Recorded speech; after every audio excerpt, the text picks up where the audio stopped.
Assalamu alaikum Талас тургундары. Мен сиздерге Сокулуктагы чөптөрдүн баасын тартып берем.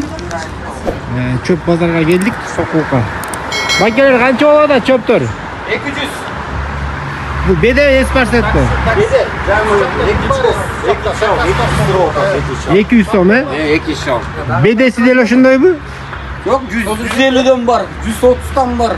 150'den кайсылар бар? Arka. Ал эмне болгон чөп? Al ошондой чөп кадим Подпокровный. Тоончу бар. Ба, патсефтерби? Патсефтер 150'den экен, экспарсет беде. Таза беде Жоқ бияқта. Жалаң эле беде, Беде, қара беде. Биякта жалаң эле кара беде экен. Тургундар 200 сом болору же дагы барбы? Эмнеси? Мындай содалашса болобу? Расстояние карай слушаюсь. 10 сом чөткенсиздер да? Просто. А поляда канча болот поляда? Поляда 170, 180. Мына туугандар чүйдө рахмат байкелер.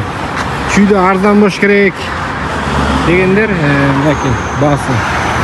Бүгүн 25-июнь 2022 жыл. Лайк басып коюңуздар каналга.